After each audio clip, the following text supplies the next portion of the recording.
Hello everyone, চলো অষ্টমীর দিন কী কী করলাম তোমাদের সাথে শেয়ার করি। সন্ধ্যেবেলায় তো শাড়ি মাড়ি পরে চলে এসেছিলাম, কিন্তু একটু কোনো কারণে আমাদের লেট হয়ে গেছিলো, আমাদের 9টার সময় যেতে হয়েছিল। এবার কোথায় ঘুরবো তাই ভাবতে ভাবতে আমরা ভাবলাম চলো আমরা রেস্টুরেন্টে গিয়ে খেয়ে আসি। আমাদের নৈহাটিতে একদম ওপেন হয়েছে উষা, সেখানে আমরা চলে গেছিলাম। জায়গাটা বেশ ভালো লেগেছিলো। এতদিন মানুষ ছিলাম যে আমরা ঠিকমতো জায়গা খুঁজে পাচ্ছিলাম না যে কোন জায়গায় বসবো। লাস্টে আমাদের একটা ভালো জায়গা দিয়ে গেলো, সেখানে আমরা কোনো রকমভাবে সবাই বসেছি। এদিকে সবাই গল্প করছে, এদিকে খাবার যখন অর্ডার করেছে আমাদের থালি অর্ডার করেছিল। একে একে খাবার আমাদের সুন্দর করে সাজিয়ে দিল, দেখে মনে হচ্ছে আইবুড়ো ভাত আমাদের এরকম লাগছে। তো মাছটা দিয়ে সুদীপ খেয়ে নিল, আর এদিকে আমি মাটনটা দিয়ে খেয়ে নিলাম।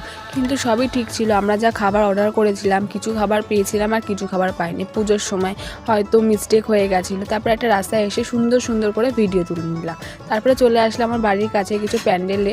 এটা হলো 21 হাত দুর্গা, এত সুন্দর লাগছিল দেখতে। সব ঠাকুর থেকে বাড়ির দিকে চলে আসলাম। টাটা।